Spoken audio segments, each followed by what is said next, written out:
Well, Hunter, first of all, thank you so much for joining me. This series between the Phillies and the Cardinals is coming at sort of a weird time for the Cardinals, but man, the Phillies have seen the NL Central a lot as of late. So thanks for hopping in and talking about this series. Absolutely. Oh yeah, I could talk about the Phillies all day long.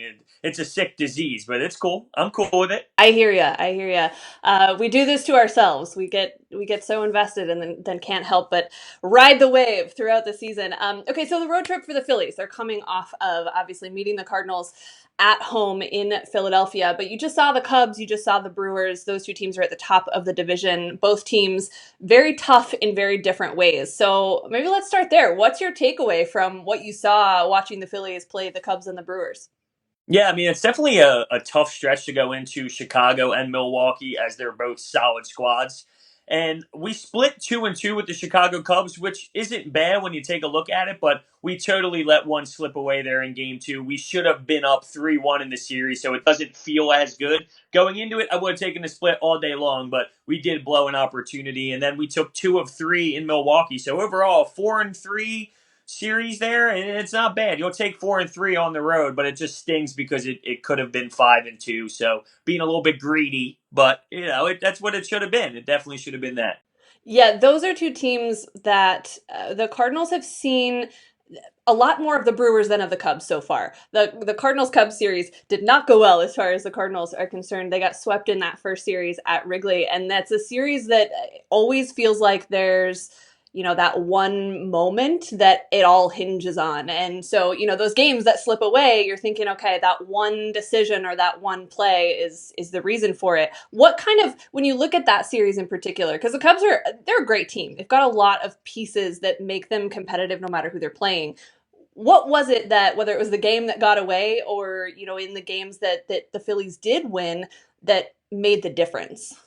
Whew, that's a good question. I don't even know because at the that series was so emotional. That was one of those series where you're sitting there and it highs and lows to the extreme. Even the last game, we were up 7-0. We win 9-7 in the last 3 innings. They scored 7 runs. I'm sitting there like this is unbelievable. But I guess at the end of the day, when you take a look at it, our offense was able to produce, and that was the reason because on paper we've been screaming as Phillies fans that this lineup is so powerful and it's so juicy in the middle that it's going to be the difference maker every night. And it hasn't lived up to that number of expectations. So I guess when we saw the offense be as lethal as we expected them to be throughout the whole entire season, I think that was the difference maker in that series.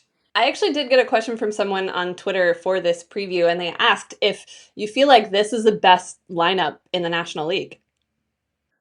It has the potential to be. It should be. It should be when you look at it on paper. But I'm sure we're getting into a little bit of the Bryce Harper woes, if you will. And there's some guys where it seems like 2 guys are on at the same time, and then 3 guys are off. And then when those 3 guys get going, those first 2 guys are off, and we can't have like 1 through 6 on fire at the same time. Yeah, you mentioned Bryce Harper. I do want to talk about that because the first time the Cardinals and the Phillies saw each other this season, we were at that point talking about, well, slow start for Bryce Harper. You see flashes of it, but he's not quite the Bryce Harper you expect him to be. Still the case. Still not Yes. consistently, at least, the Bryce Harper that everyone knew was going to be the greatest, off-season acquisition for whichever team was able to land him. So what is it that's still going on with Bryce Harper right now? He looks overpowered by the fastball. There's no denying that, and that's really bad. I mean, that's something that he needs to adjust with himself. He needs to find a way to adjust to the fastball and figure that out. But the one narrative I hate here, I'm just going to throw it out there. He's not worth it. You wasted all your money. Like, relax. First off, it's baseball, and money really doesn't matter if you're willing to go over the luxury tax as it is. And knowing how big the paydays are, $25 million. That sounds ridiculous for me to say right now, but it's not like that brutal of a hit on the money there on the book. So he makes your lineup better regardless. And I do firmly believe that him in the lineup is why Reese Hoskins is having such a successful year. I know we didn't pay him that much money for other players to do better, but that is reality. So going back to him, he is just overpowered when it comes to the fastball, which is a little bit concerning because he should be able to whack that. But his OBP is still solid at 355, so he's first in the league in strikeouts with 73, but he's tied with fourth in walks with 37, so it kind of evens out to an extent. but it is a little underwhelming seeing him strike out so much. One thing about Bryce Harper that I always find interesting is that his swing itself is so complicated that I feel like if anything's a little bit off, if it's a matter of timing on the fastball or whatever it is, it's like it's a process to Yeah. sort through that and figure out what tiny little thing in that whole complicated swing he can actually change to get it right. So that's, we want him to just fix it like that, right? But he's got a lot going on there to try to sort through.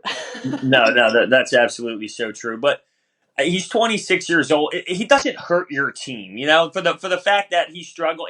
His name is so big, and people are like, "Oh, he's never going to hit 300." I never sat here and expected him to hit 300. I was hoping 270 ish with a lot of dingers. That's what I expected.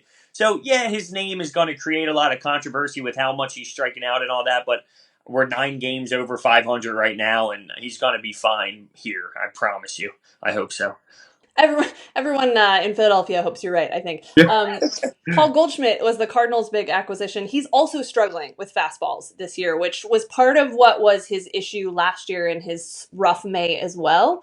You don't like to see that duplicating itself a second season, but here we are, another rough May for Paul Goldschmidt. He's sort of made some improvements here as of late, but very quietly. The power's really not there. He's not getting a lot of opportunities with runners on base, so he's not driving in a whole lot of runs, which is what you expect from Paul Goldschmidt. But very familiar with the idea that somehow this MVP quality hitter is struggling against fastballs right now, and that's a frustrating thing to hear, even if it's not super unusual.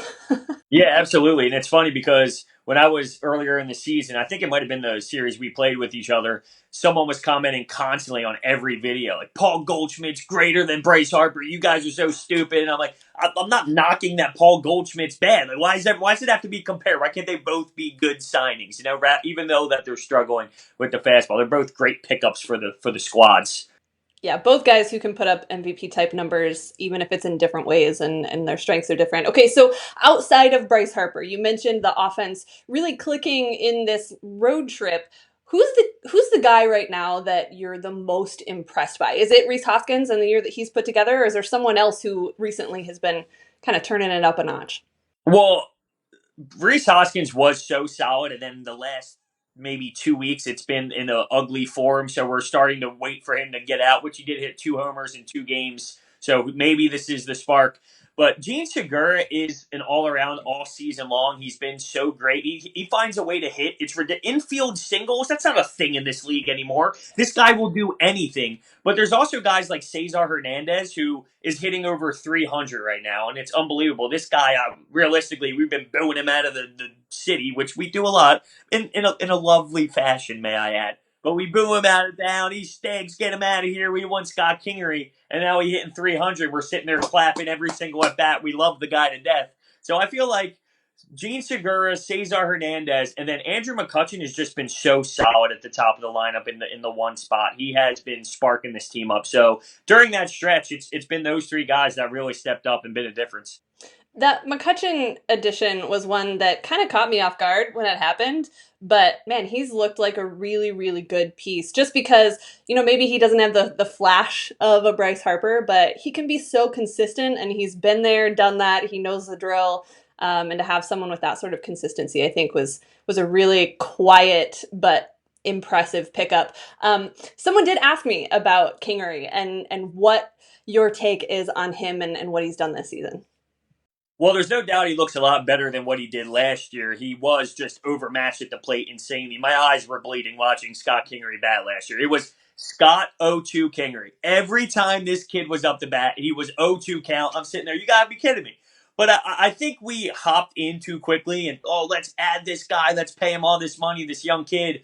But I will say, this year he looks solid and he deserves to play. Odubel Herrera is struggling. We're putting him out in center field. Or if Michael Franco's struggling, we'll put him at third base. He can play anywhere. He needs help in the outfield. It's obviously not his natural position, but that's not his fault.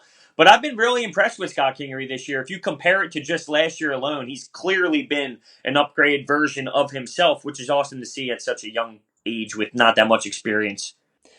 It's nice to have the offense that can kind of carry you, especially if there are any questions as far as the pitching is concerned. There have been some changes to the rotation since the last time the Cardinals and the Phillies saw each other.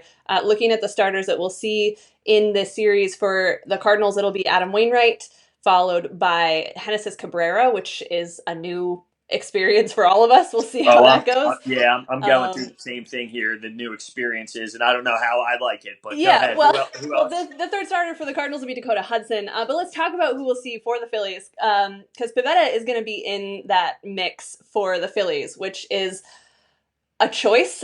That's the thing that the Phillies have opted to do. Last time around, the Cardinals saw Velasquez in that spot. Now you're going to see Pivetta. Tell me about that, because he's back in the rotation after spending some time at AAA. Yeah, I'm anti Nick Pivetta. I despise Nick Pivetta.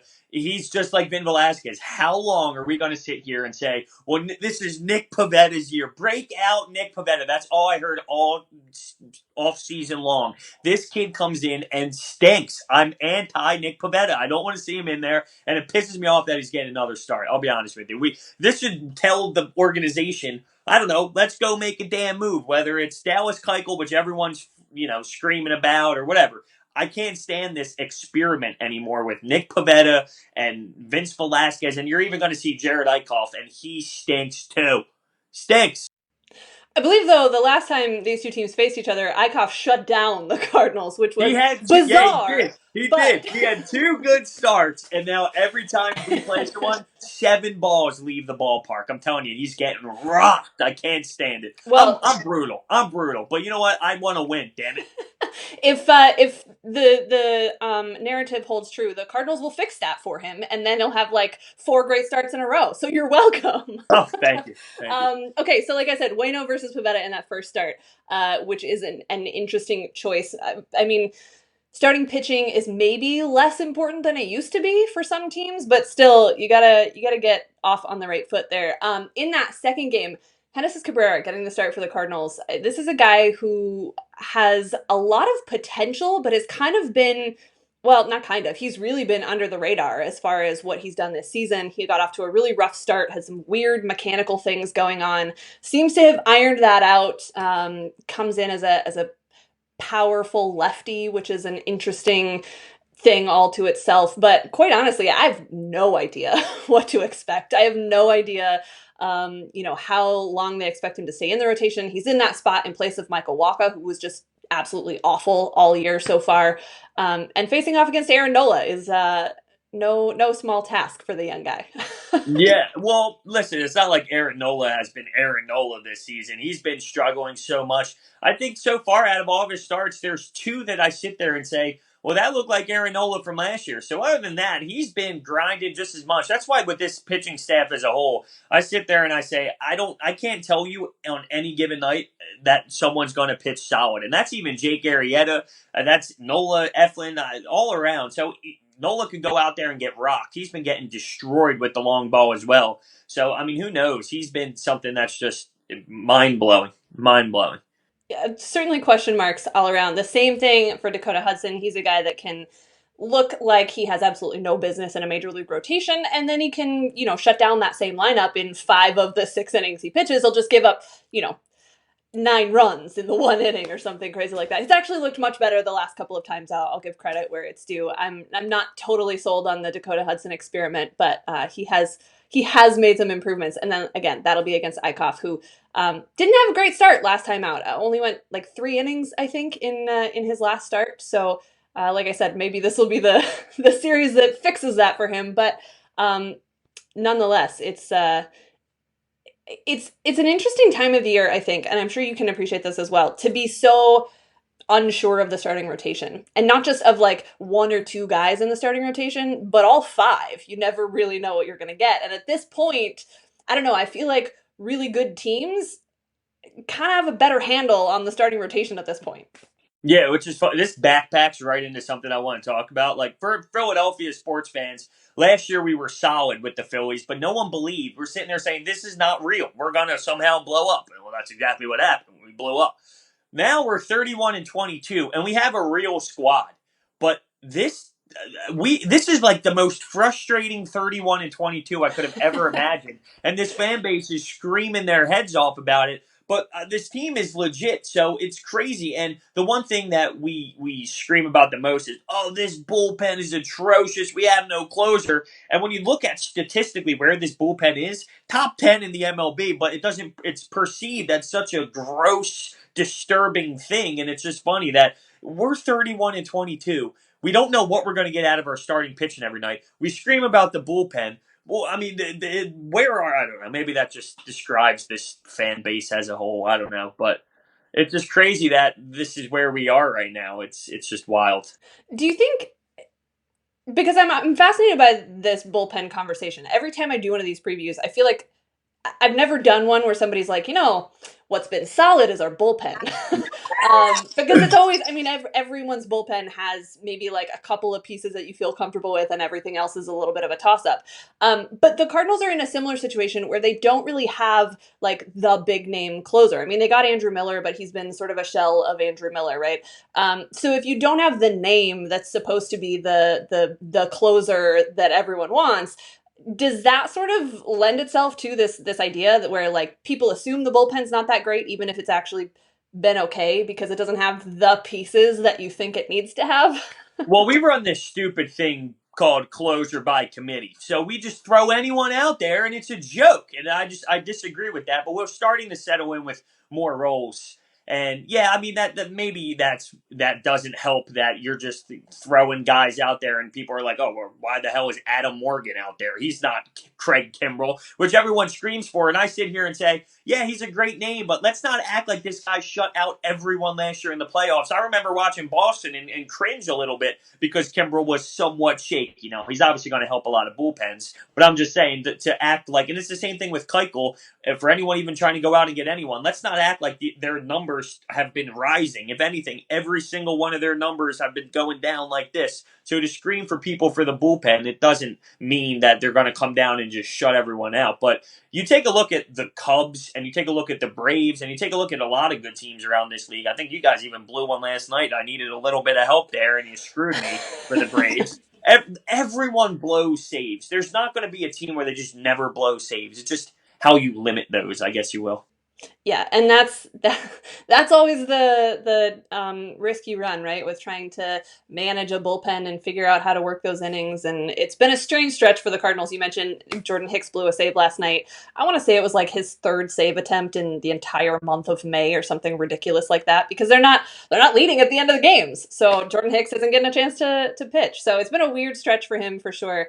But overall, the Cardinals bullpen has been pretty strong with a cast of characters that no one really anticipated, right? Who's John Gant? Most people don't know who John Gant or John Brebbia or Giovanni Gallegos. They don't know these names as shutdown bullpen guys, but that's sort of what they've been for this team, along with Jordan Hicks and Andrew Miller, of course.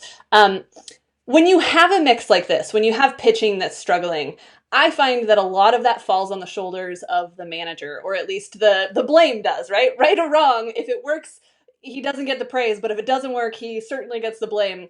Gabe Kapler's right in the middle of that, right? With what he does and how he does it. And when it doesn't work, it seems to just really explode in his face. Yeah, Gabe Kapler was actually abysmal last year. Like I've never seen a worse manager in baseball. Then I said, you know what? This year we got new people, we got a new lineup. Last year I think we had 75,000 different lineups every day. We're rocking with the same lineup. We're doing this, and he had that Cubs series. I'm sitting there and I'm stunned. How can you be that bad at choosing your spots on pitching change? He was so garbage in that Cubs series. But other than that, he's been pretty good this year. My problem is, and it's not his fault, it's the whole management with the analytics. He just does what he's told to do in specific situations.